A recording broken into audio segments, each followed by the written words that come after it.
Bonjour tout le monde, c'est The Real Wakazi, bienvenue dans cette nouvelle vidéo. Aujourd'hui on se retrouve pour le 18e épisode de la série The YouTuber qui va porter sur Chinis.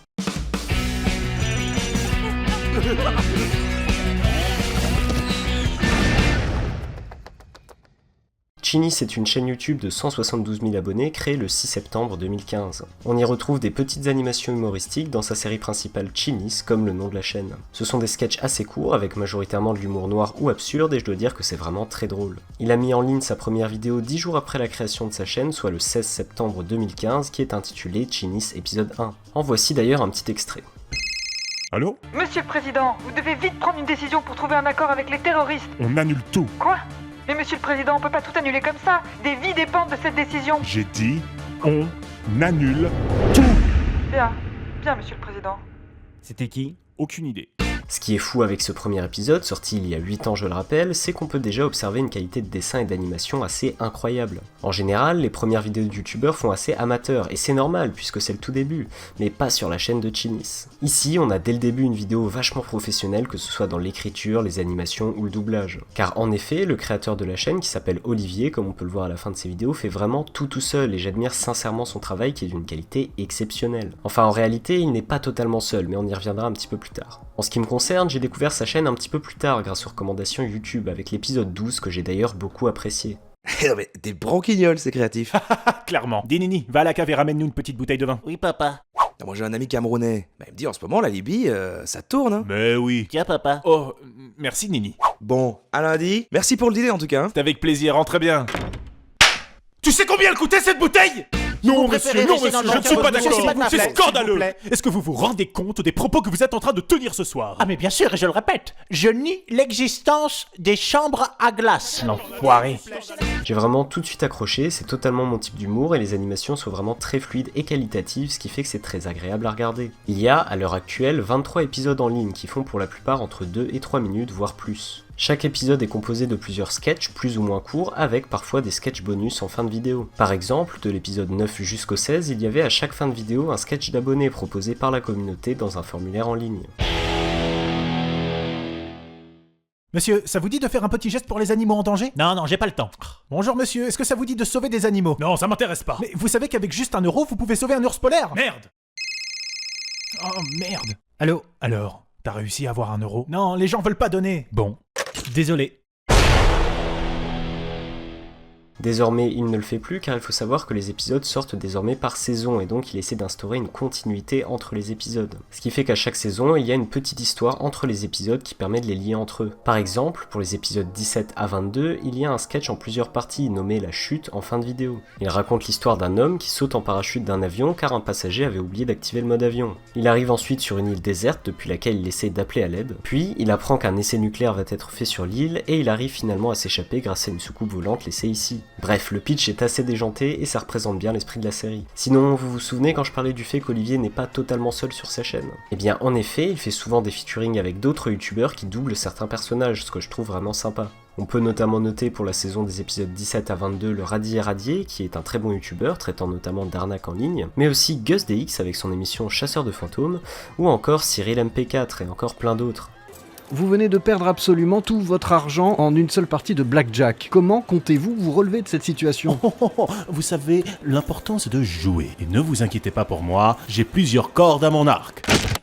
Papa, pourquoi les grands ils font la guerre? Ah, parce que parfois les grands ne se comprennent pas. Mais alors pourquoi ils se parlent pas juste pour s'expliquer? Tu sais, parfois les adultes, ils arrivent pas à s'écouter. Bah, pourquoi ils écoutent pas avec Ah mais ferme-la! Sinon, si on remonte un petit peu dans le temps, Chinis présentait souvent à la fin de ses vidéos des petits youtubeurs, comme par exemple Chronomusic à la fin de son épisode 11. Car en effet, à l'époque, Chronomusic n'avait qu'un peu moins de 40 000 abonnés. Ou en autre exemple, Chinis avait présenté la chaîne d'un créatif à la fin de son épisode 12. Et le fait de faire des petites recommandations comme ça en fin de vidéo, je trouve que c'est un système vachement sympa. Aujourd'hui, il ne présente plus directement les chaînes YouTube en fin de vidéo, mais fait toujours des featuring avec d'autres youtubeurs, et même plus qu'à l'époque. D'ailleurs, c'est assez marrant de regarder les crédits en fin de vidéo, car on peut tomber sur des noms de youtubeurs qu'on connaît, mais dont on n'a pas forcément reconnu la voix. C'est notamment mon cas avec le Radi et Radier.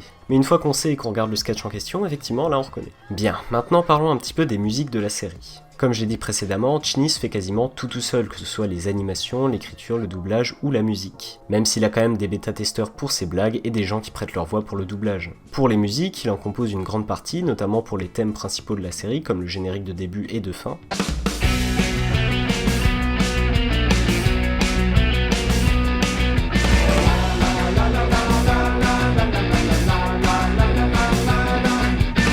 Mais aussi certaines qui viennent de sketchs et qui sont désormais iconiques de la série. Je pense notamment à la musique Pimpon Pimpon dans l'épisode 4, qui est d'ailleurs sorti par la suite en version Deezer, puis qu'il a mis ensuite en non répertorié. S'il vous plaît, est-ce que vous avez ce modèle mais qui fait... Oh non, mais j'ai celui qui fait... Pimpon, pimpon, regardez mon camion. Pimpon, pimpon, regardez sa couleur. Je l'ai déjà. Et en musique culte, comment oublier la chanson de l'éléphant, qui a été arrangée d'ailleurs par Chronomusique dans l'épisode 11. Regardez mes grandes oreilles et regardez ma belle tronche. Quand je marche sur le sol, la terre se met à trembler. Et attendez, vous n'avez rien vu car regardez ma grosse bite, allez solo. Hormis sa série principale, Chinis a également fait pas mal de vidéos hors série, comme par exemple le sketch Les Nouveaux Cas, sorti pour remercier ses nouveaux abonnés suite à une vidéo de Cyril MP4 ou Super Connard. En effet, à l'époque où il s'appelait encore Super Connard, Cyril MP4 avait fait une vidéo où il présentait 10 chaînes YouTube, et la chaîne de Chinis y figurait. En autre épisode hors série, il a fait par exemple une vidéo spéciale Halloween inspirée de Gus DX pour les gens qu'il disait inactifs. Et sinon, bien évidemment, on a le sketch du robot X sorti spécialement pour fêter ses 100 sketchs au total, qui est d'ailleurs très cool. Ça fait maintenant 25 ans que le robot X analyse toutes les données d'Internet. Il s'inspire de ce que nous sommes. Ce robot, ce n'est pas juste une intelligence artificielle. Ce robot, c'est nous tous. Mais ce n'est pas tout. En effet, sur son site chinis.com, on peut retrouver un autre projet en lien avec sa chaîne YouTube, une bande dessinée Chinis. Et elle se nomme donc Chinis l'épisode papier. Elle comporte au total une 60aine de sketchs, dont la plupart inédits. Pour l'avoir lu, je vous cache pas que je l'ai beaucoup aimé, même si le style de dessin est un petit peu différent de celui de la chaîne YouTube. Mais en tout cas, l'humour est toujours le même, et si vous aimez la série, vous aimerez la BD à coup sûr. Et par la même occasion, c'est un moyen sympa de soutenir le créateur. Et à propos de soutien, si vous aimez cette vidéo, n'hésitez pas à vous abonner, c'est pas déjà fait. Enfin bref. Pour en revenir à Chinis, il a fait également des apparitions sur d'autres chaînes, comme par exemple sur la chaîne de Super Flame, qui est notamment connue pour ses imitations. Vois-tu, Robin, j'adore me rouler un bon gros bédo des familles entre chaque interpellation de criminel.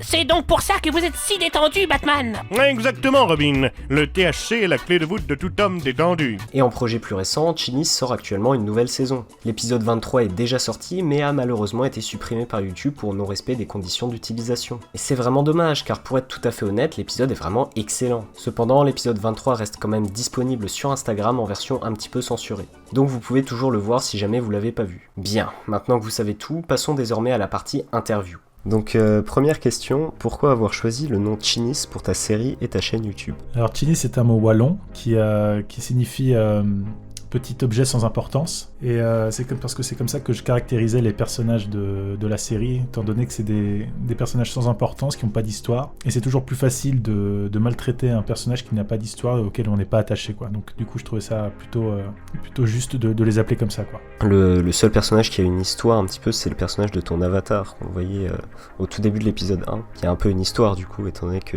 tu l'as choisi en photo de profil. Après, c'est plus un personnage que j'ai choisi étant donné que c'était le premier personnage qui apparaissait dans le premier sketch. Et l'idée, enfin aussi, c'est parce qu'il représente aussi un peu tous les autres personnages, étant donné que c'est un personnage très lambda qui a pas vraiment de particularité physique. Et je voulais aussi, au départ, me servir de ce personnage pour caractériser un personnage jaloux, étant donné qu'au début, son personnage est jaloux dans le sketch. Et j'avais cette idée de départ de créer un personnage pour chaque caractère, quoi. Chose que j'ai un peu abandonné naturellement par la suite, quoi. Et le but c'était vraiment du coup de faire des personnages le plus normaux possible, quoi.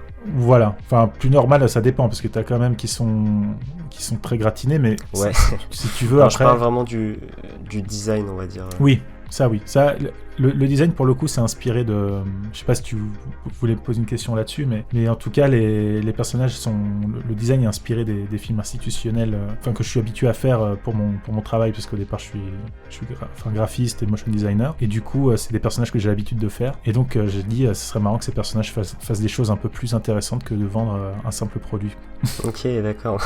Ça vient d'un truc vraiment sérieux et professionnel à la base. C'est ça, ouais. Et du coup, j'avais besoin de sortir des limites qu'imposent les films institutionnels, quoi. Et c'est vrai que c'était frustrant de créer quelque chose, de créer un personnage, de l'animer, de créer la marionnette et tout ça, et de se dire que finalement il va juste marcher et aller sur un site internet pour vendre les mérites d'un service en ligne, etc. Et alors que je me dis en fait il pourrait faire des choses tellement plus drôles, quoi. Et du coup c'est comme ça que c'est né, quoi. Et du coup ça doit être marrant pour les gens qui connaissaient du coup Chinis, même si ça s'appelait pas vraiment comme ça, avant même que tu fasses des sketchs et tout, qui ont vu ça, puis les sketchs, quoi. Ça doit être encore plus marrant pour eux, quoi. Bah, je pense que les clients pour qui je faisais ça, bon déjà les designs étaient différents quand même. Après ça c'est un design que j'ai créé spécifiquement pour la série. Mais si tu veux ce côté, ce qu'on appelle le flat design, c'est-à-dire que t'as pas de contours noirs autour des personnages, t'as pas dégradé, tout ce genre de choses, ça répond à des codes du film institutionnel, quoi.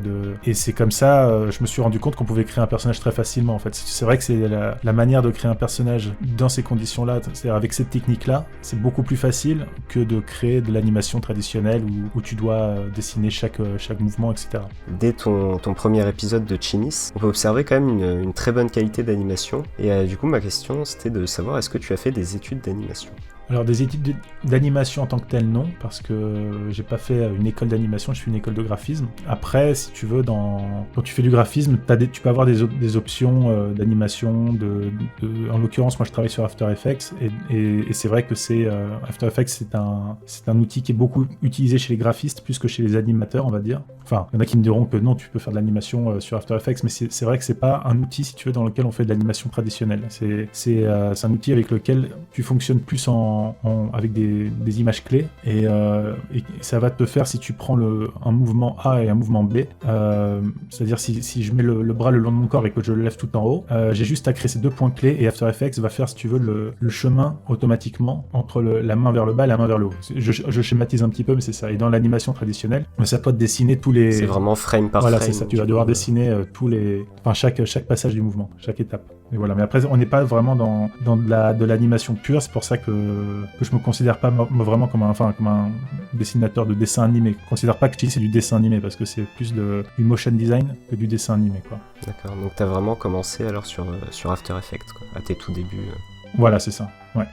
Il y a aussi un truc que j'ai vu qui m'a particulièrement intrigué, c'est que sur une vidéo qui est maintenant en non répertoriée de ta chaîne, on peut voir l'évolution du thème de Chinis de 2003 à 2015. Et du coup je me suis dit 2003 c'est quand même assez ancien, et je voulais savoir du coup depuis quand fais-tu des vidéos. En fait 2003, si tu veux, c'était pas destiné à être le générique de Chinis, en fait. C'est-à-dire que moi de mon côté je fais de la musique, et j'ai toujours aimé faire de la musique dans mon coin, et j'avais un jour fait cette chanson, ce morceau en 2003 visiblement, et j'avais appelé ça Un coucher de soleil à Melun pour m'en souvenir, quoi. Voilà, je donnais toujours des titres à la con aux morceaux que j'enregistrais, et du coup je me suis, le moment venu où je devais trouver un générique pour Chinis, je cherchais un petit peu dans toutes les musiques que j'avais faites plutôt que de recréer un truc tout neuf, et je suis tombé là-dessus. Je dis c'est pas mal, et en plus c'est un morceau qui m'a rappelé beaucoup le générique des Zinzins de l'espace dans le la la la, tous ces trucs là qui est chanté, je sais pas si tu connais. Ah oui je connais. Ouais, il y a un peu un truc qui me rappelait ça, et j'aime beaucoup la musique de ce générique. Enfin voilà, du coup je trouvais que ça fonctionnait bien justement pour le format. C'était un truc assez rapide. D'ailleurs le morceau à la base est beaucoup plus long. Même la version que j'avais faite pour le dessin animé, le générique devait être plus long, mais j'ai coupé pour que ce soit plus digeste aussi par rapport à la longueur des sketchs, quoi, pour avoir un rapport plus juste, on va dire. Et voilà, donc c'est juste un morceau que j'ai fait il y a très longtemps, que j'ai réenregistré pour la série, quoi. En gros c'est ça. Mais je faisais pas de vidéo à cette époque-là, en tout cas. Et ce qu'on voit après toujours dans la même vidéo, on voit que tu as fait un remix de la musique de 2003 en 2007. Et est-ce que à ce moment-là, du coup, c'était destiné à Chinis ou toujours pas ? Non, toujours pas. Vraiment, c'est la dernière version où je me suis dit, ok, je choisis ce morceau, quand j'avais déjà le premier épisode, et je me suis dit, je le réenregistre, quoi. Et du coup, ça doit être 2015 ou quelque chose comme ça, non ? Je sais plus. Ouais, 2015. Ouais. Donc c'est vraiment là que tu as commencé les vidéos. Ouais, c'est là où j'ai commencé, en tout cas, à faire du Chinis. Après, moi, je me suis toujours amusé à faire des vidéos de toute façon, mais c'était pas dans le but vraiment de diffuser ça sur Internet, même si je le faisais. C'était plus des... Ah, t'as fait d'autres projets avant ? Si, mais c'était pas du tout dans le but de faire une série de vidéos, quoi. C'était vraiment des vidéos ponctuelles, des clips, des choses comme ça, un peu humoristiques et ce genre de choses. très, très second degré, voire plus. Mais je mettais toujours pas mal de travail quand même dessus, même si c'était vraiment très, très bête, mais il y avait quand même pas mal de... Je faisais beaucoup pour apprendre aussi techniquement, quoi. Et ces vidéos-là, du coup, elles sont toujours disponibles sur Internet? Non, pas du tout, non. C'est des trucs vraiment beaucoup trop vieux. Dommage, je me suis dit, on va peut-être avoir des dossiers par rapport à ça. Compliqué, ouais. Question numéro 3, qu'on doit te poser d'ailleurs assez souvent, c'était savoir combien de temps mets-tu en moyenne pour réaliser une vidéo? Ça, c'est toujours très compliqué à estimer parce que ça va dépendre du sketch, ça va dépendre de l'inspiration, ça va dépendre de beaucoup de choses, mais faut compter facile par sketch, pas par épisode, mais par sketch, une grosse bonne journée, quoi. Mais ça, c'est vraiment juste en termes de création, quoi, en termes de réalisation, sans parler de l'écriture, de trouver les idées, etc., quoi. Ok, ouais. C'est vraiment que pour la partie animation. Animation, dessin, voix off, tout ça, quoi. Ah, tu comptes le doublage aussi? Ouais, le doublage, c'est assez rapide. C'est assez rapide, même si je prends beaucoup trop de temps pour le faire, parce que comme je suis pas du tout comédien, bah du coup, ça c'est pas un truc qui sort comme ça facilement chez moi. Et du coup, il faut que je peux faire 50 prises parfois s'il faut, juste pour une phrase, quoi. C'est d'ailleurs très souvent le cas. Alors du coup, t'as répondu du coup à la question suivante, parce que je disais justement dedans que j'avais été regarder ta chaîne Dailymotion, où il y a juste une vidéo dessus en ligne. Et en gros, j'avais vu que la description était différente de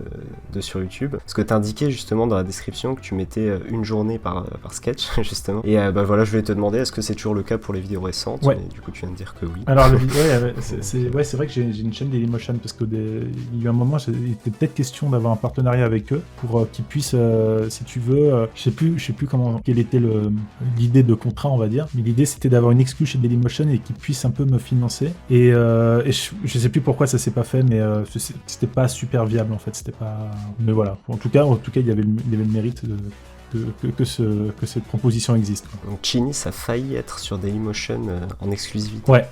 Mais genre ça serait joué à une semaine, tu vois, une semaine ou deux d'exclusivité, et puis après ça passerait sur YouTube, quoi. Ah, dans tous les cas quand même. Ouais, oui, ça aurait pas été un énorme changement pour le public, quoi. Alors 4e question, je me demandais quel logiciel utilises-tu pour faire une vidéo? Alors soit dans les animations, le montage, le doublage, les musiques, vraiment... l'intégralité des logiciels que tu utilises. Bah écoute, on peut procéder par ordre pour la création d'un sketch, par exemple. La première chose que je fais, c'est écrire, évidemment. Donc ça, c'est bon, n'importe quel bloc-notes suffit. Et même si c'est vrai que je me suis maintenant mis sur Notion, ce qui est quand même très très intéressant dans mon cas, parce que ça me permet vraiment de classifier tous les sketchs que j'ai par type, par note, etc. C'est très intéressant. Et après, j'utilise Cubase pour le son. Donc pour ce qui est musique et voix off, Cubase. Donc c'est la première chose que je fais, le son. Ensuite, je fais les dessins sur Illustrator. Donc c'est que du vectoriel. Et ça, c'est quelque chose que je m'impose, le vectoriel, pour pouvoir zoomer dedans facilement, etc. Faire des zooms très serrés et de pas avoir de pixels, on va dire, pour que ce soit toujours lisse. Et la principale caractéristique du vectoriel, c'est que tu peux zoomer, l'agrandir au maximum et sans perdre de qualité, quoi. Ensuite, je passe sur After Effects et là j'anime. Je repasse un petit peu derrière sur Premiere pour monter l'épisode en soi, faire le travail du son, le mixage et tout ça. Bon, en mixage vite fait, parce que le mixage je le fais quand même avant sur Cubase quand même. Mais et puis voilà, puis après j'exporte depuis Premiere et ça va sur YouTube, quoi. Non, 5e question. Alors là, c'est vraiment une question. Alors, je sais pas si on t'en a beaucoup parlé, mais il y a longtemps, je me souviens plus c'était quand exactement. Voilà, c'était pour un 1er avril, il me semble. T'avais publié une vidéo dont j'ai retrouvé aucune trace, mais je me souviens juste de mémoire, qui s'appelait Chinis le film et qui durait aux alentours d'1h30, avec juste une intro, il me semble, et juste un personnage qui dort sous un arbre tout le long.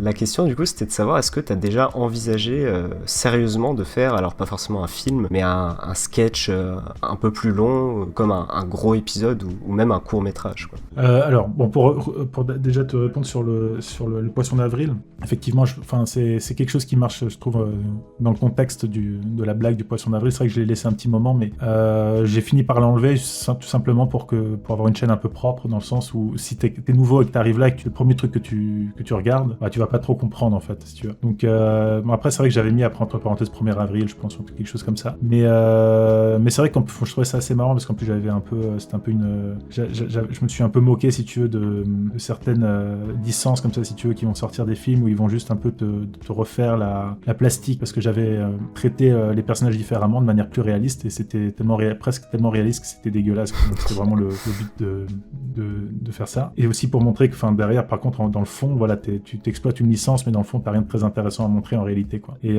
ça reste un film comme un autre, aussi mauvais qu'un autre quoi si tu veux. Et bon évidemment la blague c'était de voir que l'excitation de dire ah, super il y a un film et puis le gars en fait c'est un gars qui dort pendant 1h30. Bon c'était un peu du troll quoi. Mais après faire un truc plus long oui j'ai toujours eu envie de raconter des trucs un peu plus longs mais pour ça j'ai beaucoup de mal justement à me libérer l'esprit dans le sens pas libérer mon esprit mais à lâcher quoi si tu veux mes idées. Je suis quelqu'un qui quand je vais écrire je vais être trop à vouloir que ce soit parfait quoi et du coup j'avance pas quoi. Donc j'ai jamais réussi à écrire quelque chose de long. C'est pour ça qu'aujourd'hui je suis sur un projet que je fais vraiment de mon côté où là je suis plus dans l'improvisation et essayer un peu de casser un peu les barrières que je me mets quoi. Là, pour le coup c'est de la bande dessinée que je fais mais qui a rien à voir avec Chinis dans le style de dessin tout ça a absolument rien à voir justement parce que mais ça si tu veux on pourra en reparler ouais la BD après là je peux te raconter pas mal de choses en parallèle par rapport à ça mais pour faire un sketch long tout ça j'ai déjà fait 2-3 sketchs qui durent peut-être 3-4 minutes des trucs comme ça qui sont juste une histoire mais c'est vrai que c'était souvent dans le cadre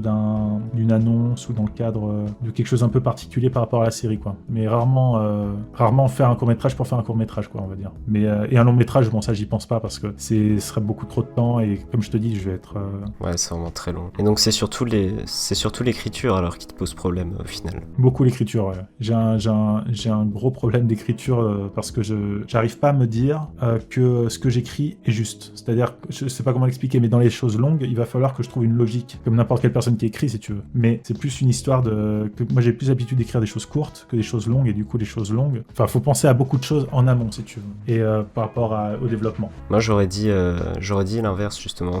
En fait, je pensais que je voulais pas faire de long métrage parce que justement, je sais que d'ailleurs tu travailles tout seul sur tout ce qui est animation, etc. Je pensais justement c'est parce que ça serait trop long à faire, quoi. En termes d'animation, je parle. Oui, aussi, bien sûr. De toute façon aussi. Mais après, ça me gênerait pas de passer même un an dessus si je sais que mon histoire est bien. Si je me dis vraiment là, si j'ai vraiment un truc bien, ça pourrait être un super projet. Au contraire, moi je pense que ça pourrait être très intéressant. Donc un film Chinis, ça pourrait exister. Pas un film, je pense pas. Je pense que ce serait un film, ouais, mais un moyen métrage éventuellement, quoi. pour commencer. Ouais. Bon, c'est vrai qu'1h30, ça fait quand même beaucoup. Non, puis tu sais, il y a un peu ce truc, plus. ouais, déjà, mais et puis il y a un peu ce truc de se dire, tu fais un long métrage, il faut vraiment que ce soit. En fait, c'est un peu comme, bon, je me compare pas aux Simpsons, hein, mais ni South Park, ni ce genre de projet, mais quand tu lances un film d'une série, tu dis, qu'est-ce que je vais raconter dans ce film ? Ce film, en fait, il faut que ce soit un peu le résumé, mais de toute la série, mais il faut qu'il y ait quelque chose de cohérent sur l'ensemble, quoi. Et si tu pars sur quelque chose de trop différent, tu vas un peu sortir de la série, du coup tu risques d'être sur autre chose, et en même temps si tu fais quelque chose de ce que tout le monde attend, ce sera sans surprise, donc sans saveur, pas intéressant quoi. Je pense que ça doit être très très difficile de s'arrêter sur un scénario pour un long métrage d'un truc qui vient d'une série quoi. Je trouve que ça doit être très très compliqué quoi. Et du coup alors pour continuer, plutôt pour en revenir par rapport à la série justement, ouais. Je voulais savoir, parmi les 23 épisodes en ligne, du coup, de quel épisode es-tu le plus fier, ou alors celui que tu préfères ? C'est pas une question facile. Non, franchement, elle est assez facile, parce que, bon, déjà, 23 en ligne, c'est là, je rigole, parce que 23 en ligne, en réalité, il y en a que 22, parce que le 23 a été censuré, et en plus de ça, la blague, c'est que c'est mon préféré. Ah non, mais après, ça se comprend, c'est dommage. C'est normal. Après, c'est une réponse que j'attendais aussi, je me suis dit, logiquement, plus on avance dans le temps, plus ça s'est perfectionné, on va dire. Oui, il y a un peu de ça, mais c'est vrai que pendant longtemps j'ai eu une préférence pour le 7 parce que je trouvais qu'il avait je sais pas, il y avait une ambiance particulière, mais voilà, après je peux plus facilement te dire ce que j'aime le moins que ce que j'aime le plus quand même, mais parce que en général quand je sors un épisode c'est que vraiment je l'aime beaucoup, et il y en a 2-3 où je trouve qu'il y a quelque chose qui est un peu en dessous par rapport à mes attentes à moi quoi. Bah dans ce cas-là alors question bonus quel épisode aimes-tu le moins alors? De mémoire je me souviens que le 13 j'ai un peu de mal avec celui-là, pas le 13, le 16, il y a des choses qui fonctionnent moins bien dans le rythme et ce genre de choses. C'est intéressant parce que moi le 16 au contraire je l'aime beaucoup, mais bon après c'est les goûts, ça ouais, dépend, c'est ça, vraiment, ça c'est... Vu que c'est toi qui l'as réalisé après, ouais, j'ai pas la même chose entre objective. La réception du public et la tienne quoi. Exactement. Pour passer à la question 7, je veux savoir savoir, est-ce que tu comptes refaire dans les saisons suivantes qui arrivent un feuilleton un peu du même style que tu avais fait La Chute dans les épisodes 17 à 22, avec des sketchs comme ça qui se suivent entre les épisodes? Je pense, a priori non, je pense pas. Je pense que si je refais ça, je serais plus dans l'idée de faire un truc condensé, comme on disait tout à l'heure, plus dans un court-métrage ou un moyen-métrage éventuellement. Mais pas logistiquement, mais si tu veux, par rapport au format, c'est un peu compliqué parce qu'on ne sait pas si on est sur la suite, si ou pas, vu que c'est une série que tu peux prendre un petit peu en cours de route sans spécialement te fier au numéro. Je sais pas si c'est le plus intéressant, même si je trouvais que c'était intéressant de le faire, c'était chouette à faire pour la saison là, mais aujourd'hui je pense que je le condenserai, quoi. Alors moi je trouvais ça cool au contraire, parce que du coup si une personne découvre ta chaîne avec une des vidéos, va vouloir regarder les autres, soit pour comprendre, etc. Oui, c'est vrai. Moi je trouvais ça cool en vrai comme... Ouais, non mais c'était marrant à faire, ouais. Et à écrire c'est différent, et puis c'est vrai que ça va dans le sens contraire de ce qu'est la série, quoi. Qui est quelque chose normalement qui a aucun fil rouge, aucun lien, etc. Donc je me suis dit ce serait marrant justement d'intégrer ça pour voir un peu comment ça fonctionne, quoi. Et d'ailleurs je m'étais dit aussi, parce que j'avais fait visionner Chinis du coup à des gens que je connais pas, enfin je veux dire à des gens qui connaissent pas la série justement, mais que je connais moi, pour voir leur réaction, etc. Et c'est vrai qu'en fait je leur ai montré des épisodes récents avec La Chute à la fin, pas forcément la première partie, mais vraiment un épisode au hasard, quoi, parmi la dernière saison. Et c'est vrai que leur réaction, en fait, j'ai vu que c'était surtout de prendre ça comme un sketch à part entière, parce que finalement, en fait, ça marche bien, quoi. Exactement, ouais. C'était ma contrainte, justement, c'était de me dire, il faut que ça fonctionne tout seul, mais il faut qu'il y ait une continuité après dans son évolution, quoi. C'était la difficulté de ce feuilleton, quoi. Du coup, ça a pas dû être très facile à écrire, j'imagine. Ouais, parce qu'en fait, en gros, c'est un petit feuilleton qui en fait 6 chutes qui font un feuilleton, en gros, c'est ça, quoi. Alors du coup, maintenant, on va en venir à la fameuse, le fameux épisode 23, du coup. Le sombre pour la question 8. Donc, l'épisode 23, voilà, comme tu le sais, évidemment, a été striké pour non-respect des conditions d'utilisation de YouTube et a été, du coup, publié par la suite sur Instagram en version censurée. Et du coup, j'aimerais savoir, en version un peu censurée, c'est vrai. Du coup, j'aimerais savoir, alors j'ai vu que pas mal d'autres personnes se posaient aussi la question sur Twitter et autre part, pourquoi ne pas avoir directement réuploadé la version censurée sur YouTube? En fait, le problème, c'est que quand j'ai été censuré, j'ai évidemment contacté... Enfin, j'ai pas contacté YouTube directement, j'ai fait un appel, j'ai fait appel. L'endroit incriminé, c'était une scène où j'essaie de le décrire un petit peu pour les gens qui ne l'ont pas vu. C'est une statue, et en fait, dans les statues, souvent, la tradition veut que si on caresse le pied, ça porte bonheur, mais il faut le faire avec la main gauche, etc., des trucs comme ça. Et moi, l'idée, c'était de faire que cette statue, il fallait qu'on lui caresse... voilà, je vais pas le dire parce que justement, j'ai peur que ce soit audio. Mais bon, je pense que les gens vont comprendre. Non, le mot, ça va, je pense quand même. Ouais, mais on sait jamais, franchement, parce qu'en fait, justement, j'ai un doute... tu vas voir où je vais en venir, mais donc les touristes s'exécutent, etc. Et puis en fait, on se rend compte que la statue en fait est vivante. Elle fait un clin d'œil au guide touristique qui avait recommandé de le faire, quoi. Et donc c'était une espèce de marché qu'ils avaient entre les deux pour ça, quoi. Donc le sketch se base là-dessus. Effectivement, j'ai été striké à cause de nudité, etc., quoi. La statue est en maillot de bain, donc il y a pas de nudité déjà pour commencer. Mais on pourrait penser que l'épisode a été striké à cause du dernier sketch qui pour le coup est beaucoup plus explicite. Je vais pas non plus le décrire au cas où.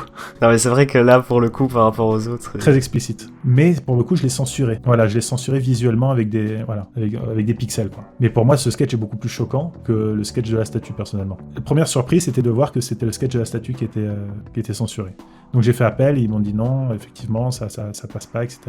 J'ai essayé je me suis renseigné pour savoir quelles étaient les véritables limites par rapport à ça sur YouTube. Normalement j'étais dans les clous, très honnêtement, pour être tout à fait de bonne foi. J'ai refait appel, on a vérifié, j'ai contacté quelqu'un, on m'a donné un contact de YouTube ou de Google, il a dit franchement là je peux rien faire, je suis désolé, c'est un peu ambigu quand même. J'ai dit bon tant pis, je laisse tomber. Et en fait ce que j'ai c'est que la censure, je sais pas si elle était faite à cause de le robot qui a détecté le dessin, parce que je vois pas comment il a pu interpréter un dessin aussi stylisé, on va dire. Et justement, comme le guide touristique dit quelque chose, et que ce qu'il dit c'est explicite, je sais pas si c'est le robot qui a détecté de manière audio, en fait. Et parce que ce qu'il dit de manière audio, ça peut être effectivement être explicite. Mais je me demande quand même si j'ai pas été signalé, parce que c'est assez étrange. Et du coup, la censure, en fait, elle est très très très subtile. C'est-à-dire que au lieu de la statue, en dessous de son maillot de bain, les formes sont beaucoup moins apparentes. dans la nouvelle version. C'est juste ça.